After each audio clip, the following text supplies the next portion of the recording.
berhasil rebut kembali 4 aset negara dari tangan asing. Pak SBY 10 tahun bisa apa?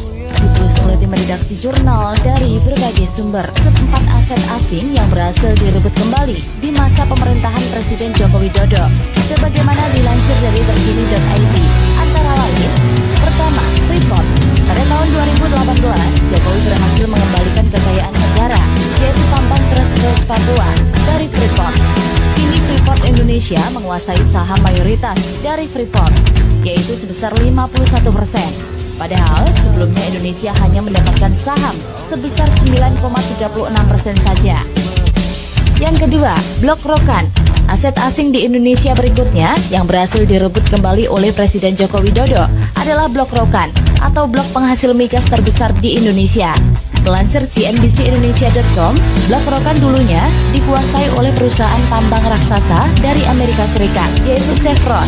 Namun, pada tahun 2018, Rokan akhirnya dikelola oleh Pertamina setelah tahun 2021 hingga 2041. Yang ketiga, PT Newmont, Nusa Tenggara. PT Newmont Nusa Tenggara adalah perusahaan tambang asal Amerika Serikat yang melakukan pertambangan di daerah Nusa Tenggara Barat. Dilansir dari Merdeka.com, tambang emas terbesar di Nusa Tenggara itu kini berhasil diambil alih oleh Indonesia. Presiden Jokowi mengatakan Newmont, tambang emas terbesar di Nusa Tenggara ini diambil alih semuanya oleh pengusaha nasional. Setelah diambil alih, Newmont Nusa Tenggara pun kemudian diubah nama perusahaannya menjadi PT Apan Mineral Nusa Tenggara. Aset asing di Indonesia terakhir yang berhasil diambil alih di masa pemerintahan Presiden Joko Widodo adalah Blok Mahakam. Blok Mahakam merupakan blok migas di Kalimantan Timur yang telah lama dikuasai oleh perusahaan Prancis INV. Dilansir dari CNBC-Indonesia.com, Presiden Jokowi menyatakan Blok Mahakam kini telah diambil kembali oleh Indonesia setelah puluhan tahun dikuasai Prancis pihak asing. Wow, kinerja Jokowi yang begitu nyata dan menghasilkan sesuatu yang patut untuk dibanggakan.